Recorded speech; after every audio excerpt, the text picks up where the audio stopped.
New York greeted Maya Lane not as the city of her dreams, but as a scorching furnace. On August 14th, the asphalt on Green Avenue was soft, the air shimmered with heat, and the rumble of the subway passing nearby on an overpass. For a 20-year-old girl who had fled the stifling silence of provincial Ohio, this chaos was to be the beginning of a new life. She was looking for a place where she could hide and work, and she found it at 412.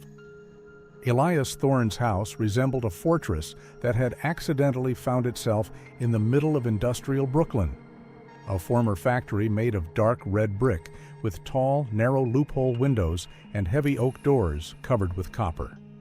It looked out of place among the bright signs and graffiti. Maya pulled her only suitcase out of the taxi trunk.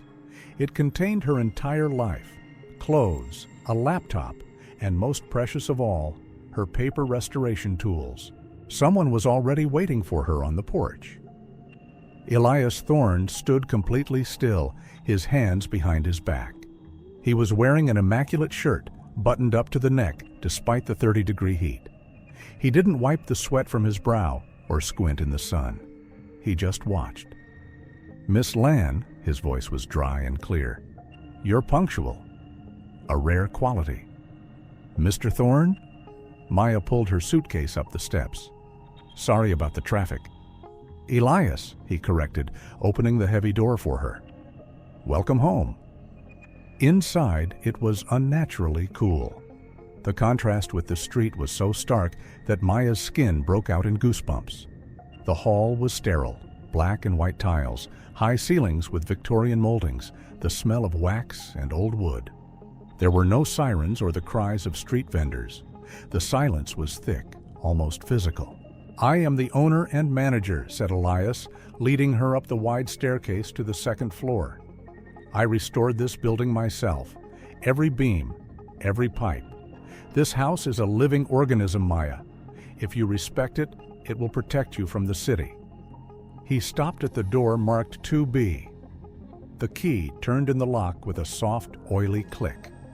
The apartment was exactly as she had dreamed, a spacious studio with a high ceiling and a huge window overlooking the courtyard.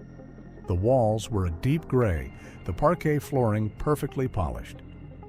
"North side," Elias remarked, watching her.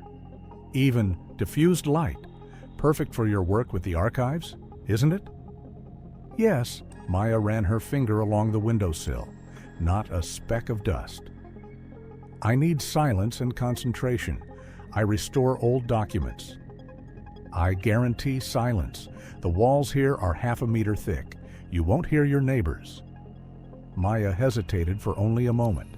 "Mr. Elias, $800. That's too cheap for a place like this. What's the catch?" "No catch." His tone became more serious. "I'm not looking for just any tenant. I'm looking for the right person. Quiet, neat. Someone who understands the value of old paper." He took a step closer, and Maya felt the strange pressure of his presence. "I have one condition. The basement contains an archive of blueprints for this building. They are in poor condition. I need a professional to preserve them. 10 hours a week of work in exchange for a discount. If you agree, the apartment is yours." It sounded like a gift from fate.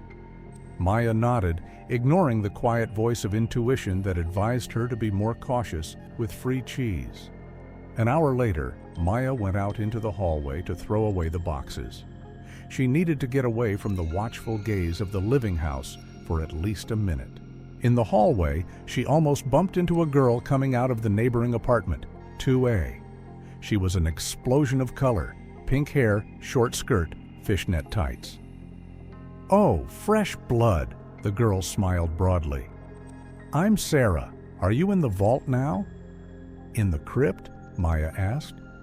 "Well, in 2B, it's always dark there, but Elias calls it an aristocratic atmosphere. Have you met our count yet?" "Elias? Yes. He seems very dedicated to his work." "He seems crazy," Sarah laughed. "But don't worry, he doesn't bite. He just loves order more than people." Downstairs, a door slammed, and a guy with a huge delivery service backpack rushed up the stairs. Sarah, my moped keys. I lost them again. Derek, you're going to lose your head. Sarah rolled her eyes. Meet Maya. She's my neighbor from 2B. Maya, this is Derek. He's a musician who delivers cold pizza to people. Very funny. Derek stopped and looked at Maya. His gaze was lively and warm, the complete opposite of Elias's icy eyes. Hi, Maya. Don't listen to her. It's a normal apartment. Only the Wi-Fi is lousy. The walls block the signal. This brief encounter in the hallway was a breath of fresh air. Sarah and Derek seemed real, alive, imperfect. In the evening, Maya sat in Elias's office on the first floor. The room resembled a museum, floor-to-ceiling bookshelves, a lamp with a green shade, perfect order. She read the contract. The tenant agrees not to change the color of the walls, not to have guests after 11 p.m., and to access the archive room only in the presence of the owner. Paragraph 14, Elias said quietly. This is for the safety of the materials. One wrong move, and history is lost. Maya signed the paper. The pen scratched too loudly on the paper in the silence. Welcome to the family, Maya. Elias took the contract and smiled slightly. Now you are part of the foundation. As she climbed to her apartment, it seemed to her that the house sighed. The door closed, cutting her off from the noise of the city. Now there was only silence.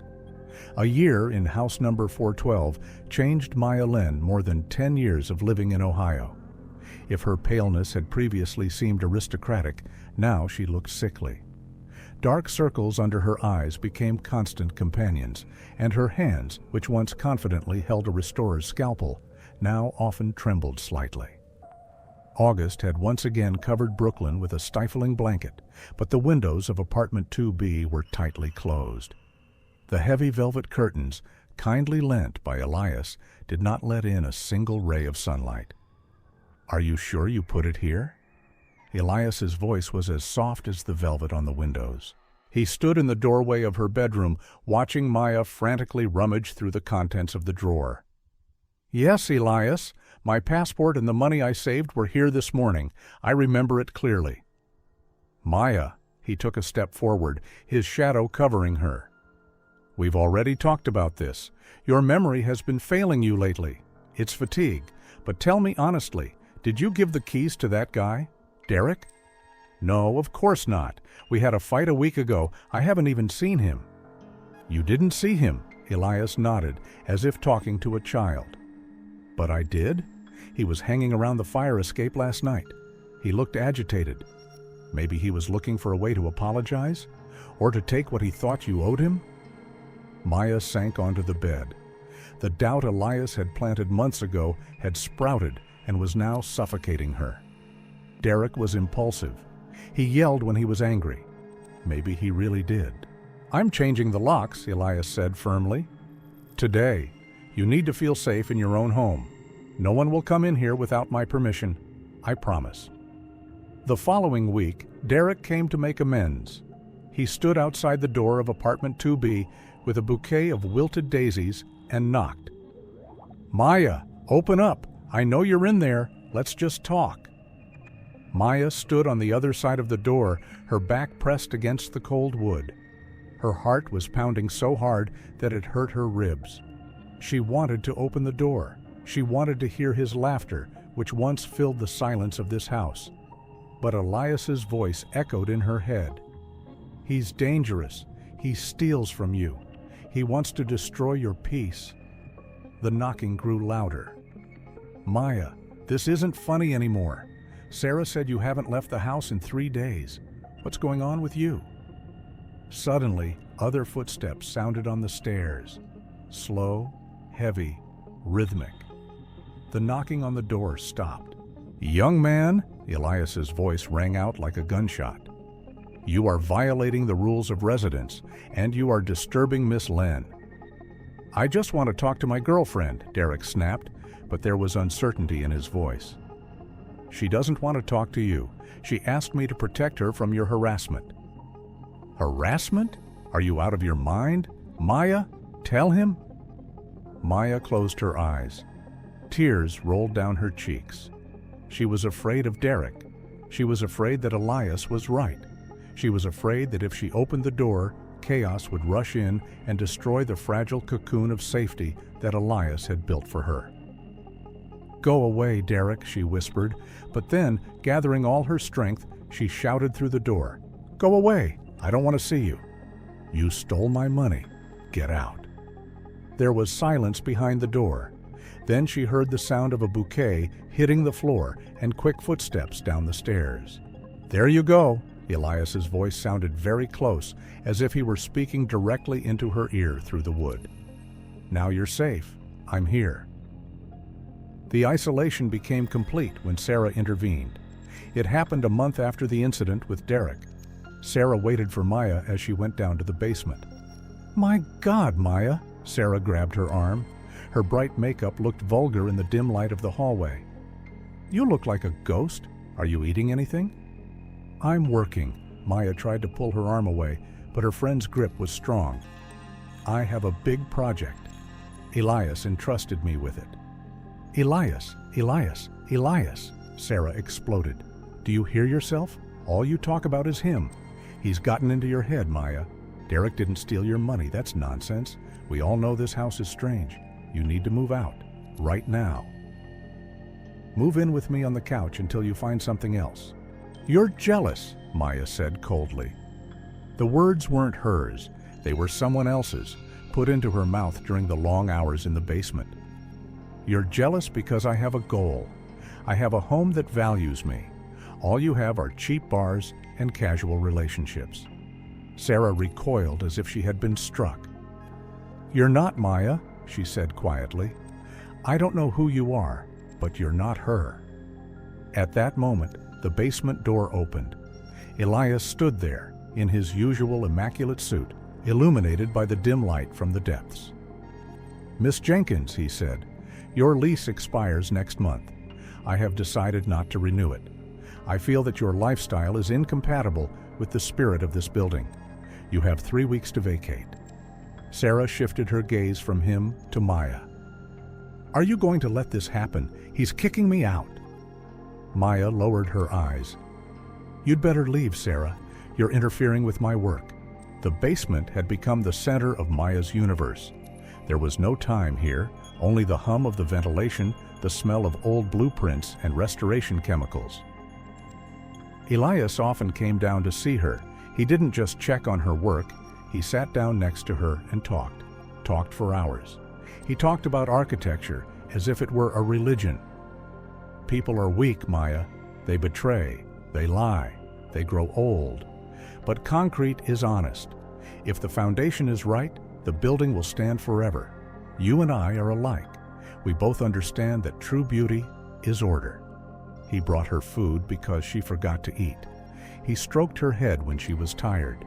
She began to perceive these touches not as a violation of boundaries, but as a reward. She believed that the world above was chaos, pain, and betrayal, as Derek had done, as Sarah had betrayed. And here, below, protected by a ton of concrete, and Elias, there was peace. One evening, while working on the 1920 plan, Maya noticed something strange.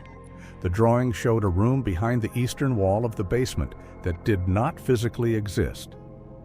"Elias?" she asked when he came in. "There's a mistake in the drawing. There should be a passageway here, but there's a solid wall." Elias froze. For a moment, his mask of a caring mentor cracked, revealing something cold and predatory. But he instantly regained his composure. "It's an old project, Maya. It was changed during construction because of groundwater. Don't worry about it. You think too much about the details, but you need to see the big picture. You need to rest. I'll make you some tea, special, calming tea." Maya drank the tea. It was bitter but warm. The world around her floated away, her fears disappeared, and all that remained was gratitude to the man who had saved her from a cruel world. She did not know that from that moment on, the trapdoor had closed for good. November brought rain and cold to Brooklyn, which penetrated even the thick walls of house number 412. Maya Lynn hardly ever went outside. Her world narrowed to the root apartment, basement. She lost weight. Her skin became transparent, like the old parchment she was restoring. That evening, Elias left. This rarely happened. He said he had a meeting with city inspectors about the water supply. "I'll be back at midnight, Maya. Lock the door and don't let anyone in." Maya was left alone. For the first time in months, she felt a strange emptiness in the house. The silence, which usually calmed her, now seemed threatening. She went down to Elias's study on the first floor to get a spare printer cartridge. She needed to print out a work report. The office was perfect, as always. But on the desk, which was usually empty, there was a box. An ordinary cardboard shoebox that Elias had probably forgotten to put away in his haste. Maya didn't want to look inside. She knew Elias hated it when people touched his things. But her gaze caught on a familiar glint. The end of a silver chain peeked out from under the lid. Her chain. The same one she had lost 6 months ago in the park. Elias had comforted her for a long time, saying that material things are transient. With a trembling hand, she opened the lid. Inside lay her life, which she thought she had lost. Her passport, the cash she had been saving for a rainy day and which had disappeared from the drawer. Letters from her mother, which she thought had been lost in the mail. And an earring, a single long earring with a cheap blue stone. Maya never wore such things. It wasn't hers. Under the earring was an old Polaroid photo.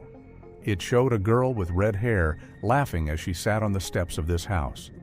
On the back, in Elias's handwriting, was written, "Alice, left in 2019, not ready for the foundation." A chill ran down Maya's spine, sharper than any November wind. Left. Not ready for the foundation. She remembered Elias's stories about how difficult it was to find the right people. She remembered his words, "You are part of the house, Maya." He didn't protect her. He collected her. He stole her life piece by piece, so she had nowhere to go but to him. She heard the sound of an engine outside. The light from the headlights slid across the ceiling. Elias had returned early. Panic hit her head like adrenaline. Maya grabbed her passport and money and shoved them into her jeans pocket. She ran out of the office, trying not to make any noise, but in the silence of the house, her breathing sounded like thunder. She rushed into her apartment. Her hands were shaking so badly that she could barely close the lock. She had to escape. Now. Through the fire escape? No, Elias had welded it shut a month ago, saying it was for security against thieves. The front door. That was the only way. She grabbed her jacket, pulled on her sneakers without even tying the laces. Her phone. Where was her phone? She found it under her pillow. Dead. Black screen. Damn it! She opened the apartment door. The hallway was dark. She heard the front door lock click downstairs. Elias's heavy footsteps on the tile floor. He walked slowly. He always walked slowly. Maya went out onto the stairs. She had to slip out while he was in his office. She stepped on the wooden stairs, trying to remember which ones creaked. The third step from the top, step over it. The fifth, step over it. She went down to the first flight. The hall was empty. The study door was ajar, and the light from a green lamp was shining out. She was almost at the exit. Her hand was already reaching for the massive door handle. "You forgot your scarf, Maya. It's cold outside." The voice did not come from the office. It came from the basement stairs, which were in the shadow of the main stairs. Maya froze. She slowly turned around. Elias was standing there, half in the darkness. He hadn't taken off his coat yet. He looked calm, as always. Only in his eyes, which reflected the dim light of the street through the stained glass of the door, was there something dead. "I just wanted to go to the store," she lied. Her voice broke into a squeak. "At 2 a.m, with your passport in your pocket?" He took a step toward her. "You were in my office. That's not a question." "You stole my things," she shouted, backing away toward the door. "You lied to me. Who is Alice? Where is she?" "Alice was a mistake," Elias replied calmly, continuing to approach her. He was in no hurry. He knew the door was double-locked and only he had the key. She didn't understand. She wanted to leave. The house doesn't like it when people leave. Maya pulled on the door handle. Locked. She began to frantically pound her fist against the wood. "Help! Anyone!" "No one will hear you, Maya. The walls are 1/2 meter thick." "I promised you silence." He was already close. Maya rushed to the stairs, hoping to lock herself in the apartment, break a window, do something. But Elias was faster than he seemed. He caught her on the first steps. His hand, usually so gentle, squeezed her wrist like a steel vise. "Don't do this," he whispered, his voice sounding not angry, but disappointed. "You're ruining everything. We were so close to perfection." "Let me go. You're sick." Maya slapped him across the face with her free hand. It was a mistake. Elias's face froze. The mask of the caring guardian disappeared. Only the architect remained, whose plan had been disrupted. "The foundation must be strong," he said in a strange, detached voice.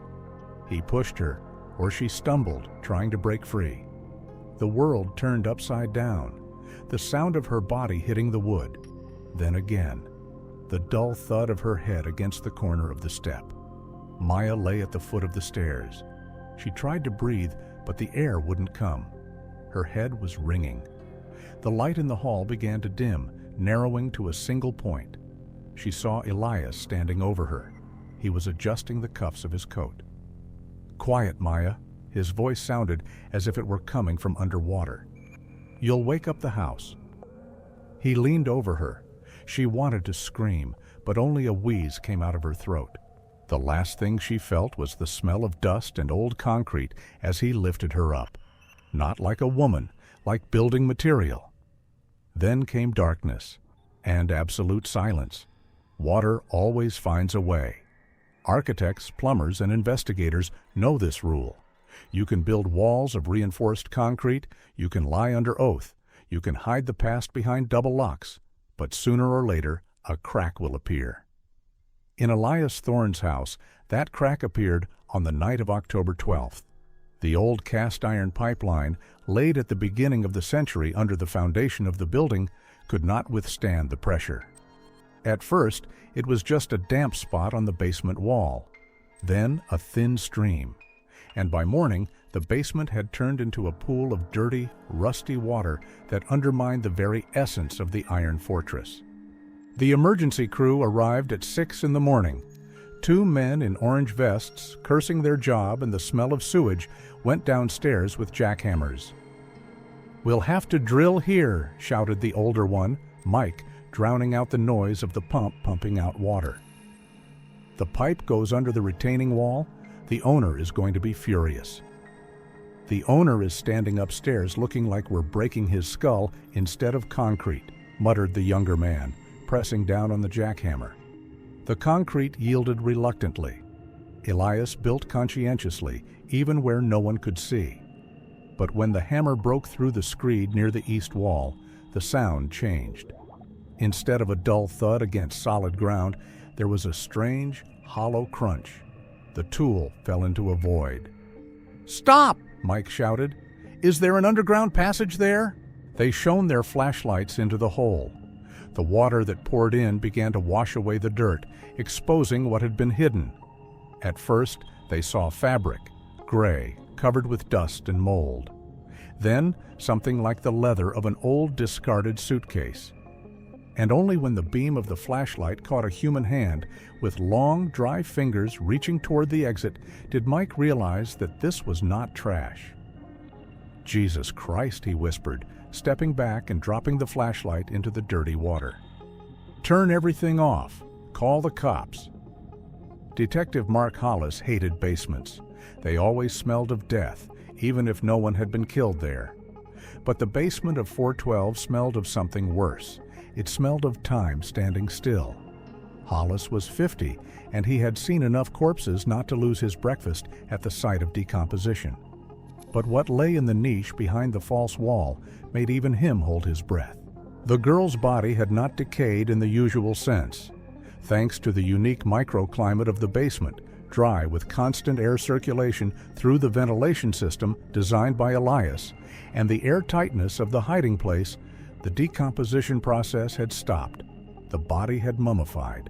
The skin stretched over the bones, becoming like parchment. Her clothes, jeans and a t-shirt, hung loosely on her. She resembled a creepy sculpture, an installation by a mad artist. "What do we have, Doc?" Hollis asked, addressing the medical examiner, who was working carefully with a brush, trying not to damage the fragile evidence. "A woman, about 20 years old. It's hard to say exactly when she died because of the mummification, but I'd say between 1.5 and 2 years ago. Skull trauma. Blunt object. The blow was strong, possibly fatal, but there are signs of asphyxiation." The position of the body, the expert paused. "She wasn't just thrown down. She was laid down. Her hands are folded. It looks like a burial." Hollis nodded and walked over to the stairs. There, in the shadows, stood Elias Thorne. The owner of the house looked as if he had aged 10 years in an hour. His impeccable suit was wrinkled, his face gray. He wasn't looking at the police, but at the broken wall. "Mr. Thorne?" Hollis approached him, taking out his notebook. "I need to ask you a few questions. Do you know who it might be?" Elias slowly turned his gaze to the detective. There were tears in his eyes, real tears. "I'm afraid I know, Detective. It's Maya Lynn. She lived in 2B 2 years ago." Hollis wrote down the name. 2 years ago? Did she disappear? Did you file a report? "She left." Elias's voice trembled. "At least that's what we thought. One night she just disappeared. Her things were still there, but her passport and money were gone. She left a note, or what I thought was a note. I thought she ran away with him." "Run away with him?" Hollis felt his hunting instinct kick in. "With her boyfriend, her ex, Derek Ross, I think. He was a problem." Elias sighed heavily as he pulled a handkerchief from his pocket. "They fought constantly. He yelled at her, demanded money. I called the police several times because of the noise. The night she disappeared, I saw him near the house.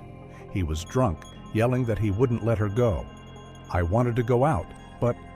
Elias covered his face with his hands. "God, I thought they just ran away together. I thought she was happy somewhere in another state. But she was here all this time, right under my nose." Hollis looked closely at the owner. His grief seemed genuine. The story sounded plausible.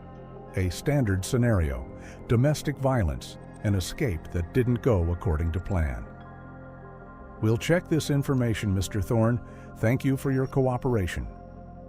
The house would remain a crime scene for now. 2 days later, police station. Detective Hollis's desk was piled high with files. The Maya Lane case, previously classified as cold, although no one was officially looking for her, instantly became a priority. The press had already dubbed the victim the girl in the wall, and his superiors were demanding an arrest. And Hollis had a suspect, the perfect suspect. He was going through old patrol reports provided by the archives. September 15, 2021. Call to 412 Green Avenue. Complainant, Elias Thorne. Complaint of public disorder by citizen Derek Ross. Threats of physical violence. October 2, 2021. Complainant, Elias Thorne. Derek Ross tried to break down the door of apartment 2B. "This guy is a walking problem," said Hollis's partner, throwing a printout of the phone bill on the table. On the night of the alleged murder, we're taking the date of disappearance as a basis, Derek's phone pinged within 100 meters of Thorne's house, from 2 to 4 a.m. "Alibi?" Hollis asked, without looking up from the photos of the mummified body. "He says he was asleep, alone, in the apartment he rented with 3 other couriers. No one can confirm whether he was in bed or went out for some fresh air." Hollis rubbed his nose. Everything was going too smoothly, but in such cases, statistics were relentless. In 90% of cases, a girl is killed by the one who said he loved her. Bring him in. Derek Ross had changed in 2 years. He was no longer the energetic guy who jumped up the stairs. Now he worked in a warehouse in Queens, had gained weight, and grown a scruffy beard. When the cops came for him at work, he didn't even resist. He looked like he was waiting for it. The interrogation room was gray and stuffy. Derek sat staring at the table. "I didn't kill her," he said quietly, before Hollis had a chance to sit down. "I loved her? Loved her so much you threatened her?" Hollis threw copies of the statements on the table. "So much that you tried to break down the door?" "It was Elias!" Derek raised his head sharply. An old spark flashed in his eyes, a mixture of anger and despair. "You don't understand. He brainwashed her. She was normal, cheerful, and then she turned into a zombie. He wouldn't let me see her. He lied to her about me. I went there to save her." "Save her?" Hollis leaned across the table.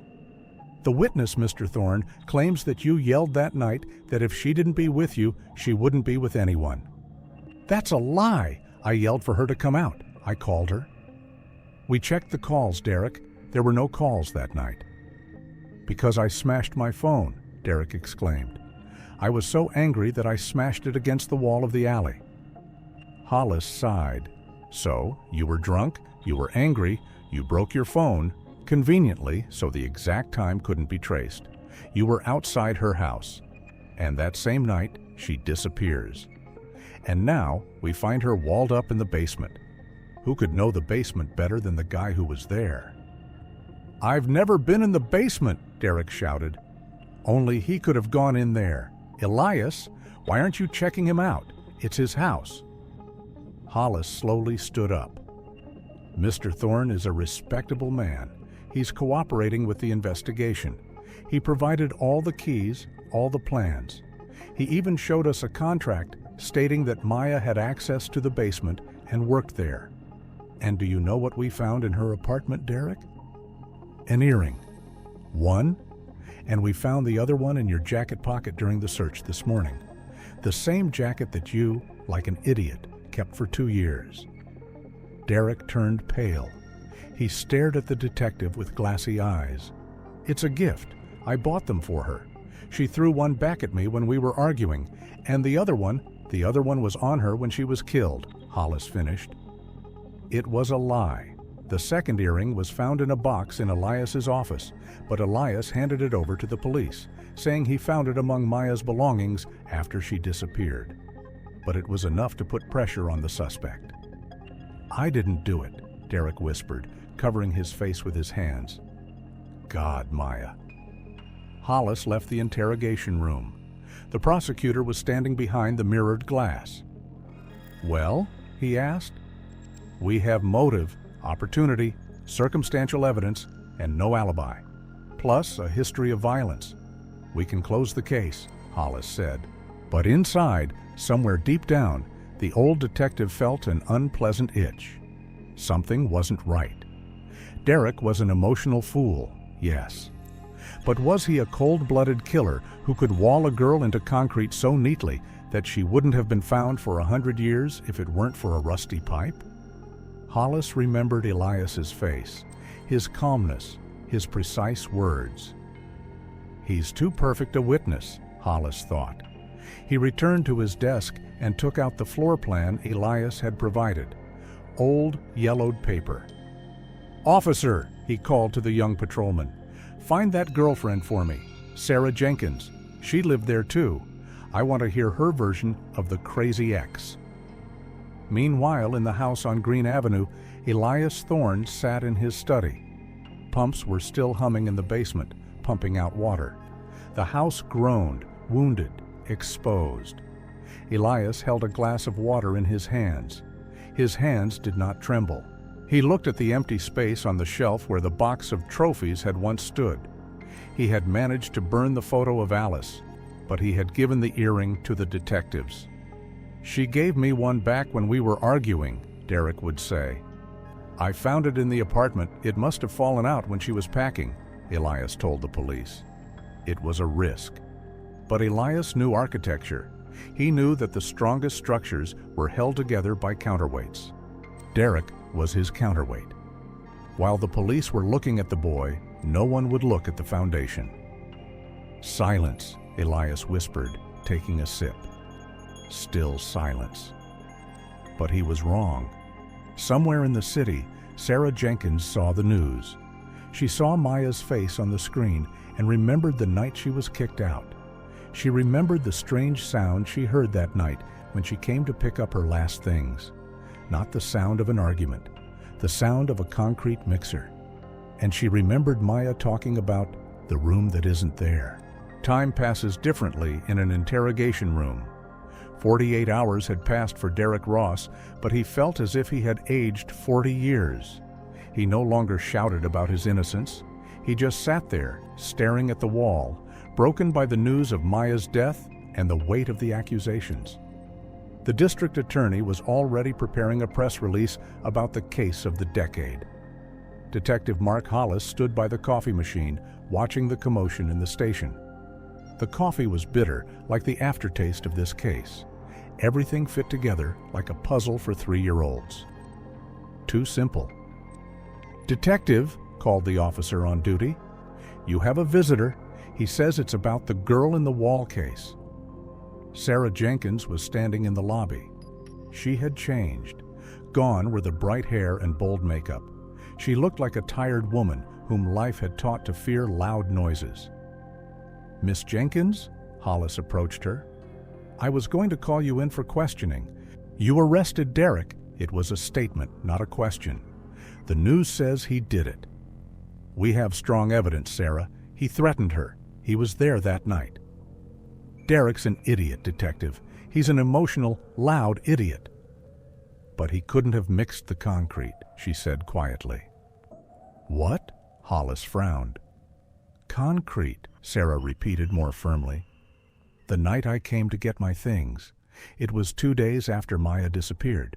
I wanted to get my toaster, which I had left at her place. Elias wouldn't let me in. He said there was a burst pipe in the basement, and he was doing emergency repairs. I heard a noise, a rumbling, like a cement mixer. I thought, who repairs pipes at 3 a.m? Hollis felt a chill run down his spine. "Are you sure?" "I worked in construction one summer to pay for acting classes. I know the sound of a mixer. And besides," she hesitated, pulling an old notebook out of her bag. "Maya was obsessed with those drawings. A week before she disappeared, we met in the laundry room. She was scared. She said, 'He's lying about the space. In the 1905 plans, the basement is 10 square meters bigger than it is now. There's a room there that isn't there.'" The New York City Department of Buildings Archives smelled of dust and bureaucracy. Hollis, waving his police badge, forced the clerk to pull up the original plans for Green Avenue from 1900 to 1920.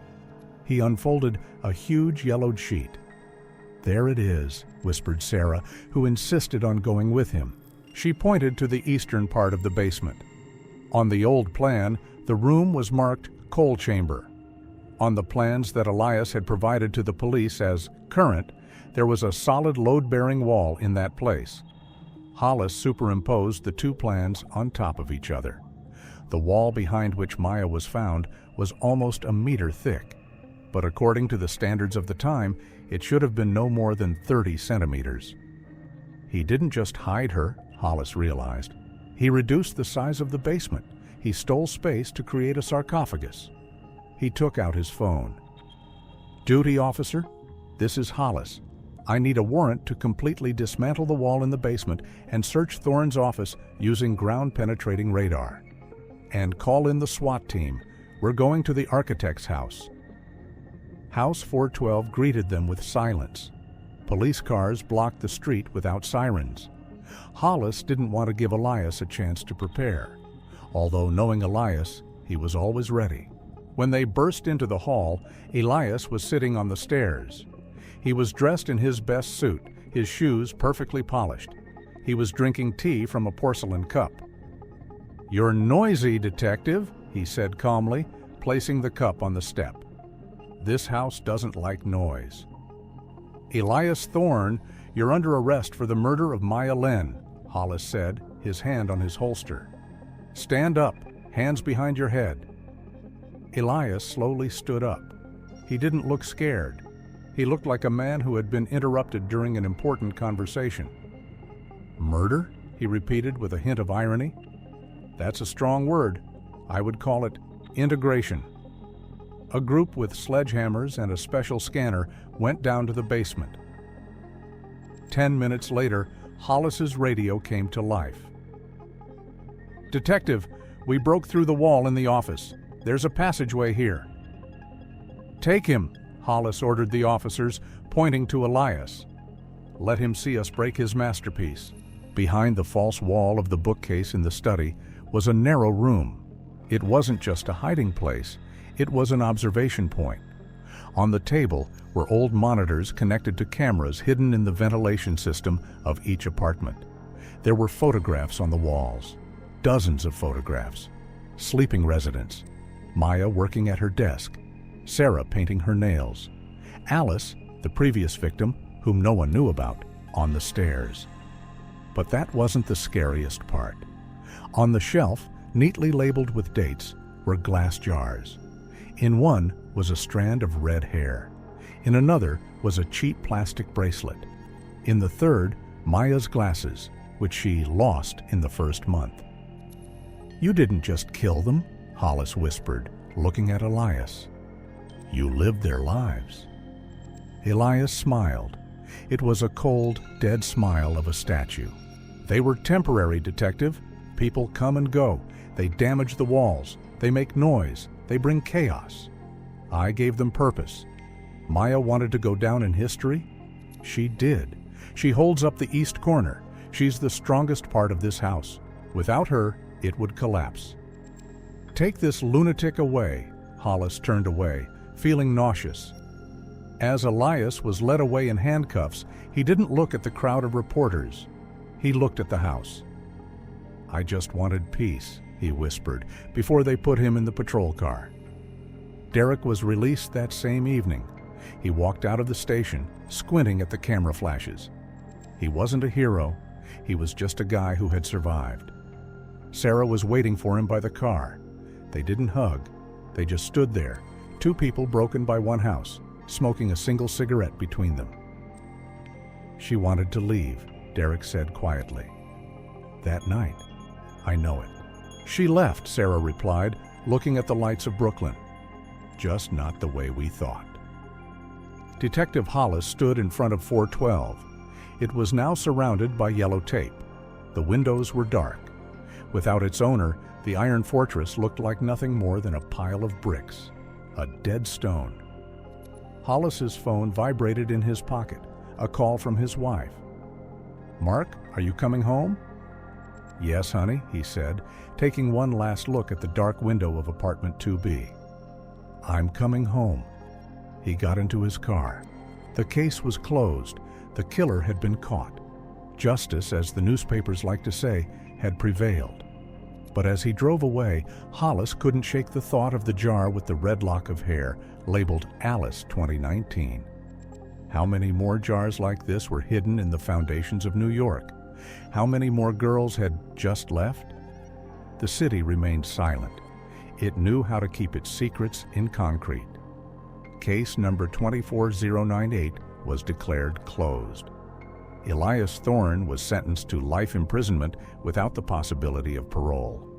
A month after the verdict, he was found dead in his cell. He had hanged himself with a sheet, leaving a message on the wall written with a bar of soap. "Bad soundproofing here." The house on Green Avenue was demolished a year later. A parking lot was built in its place. But sometimes, when the wind blows from the river, locals think they hear the creaking of old wooden stairs where there is now only asphalt.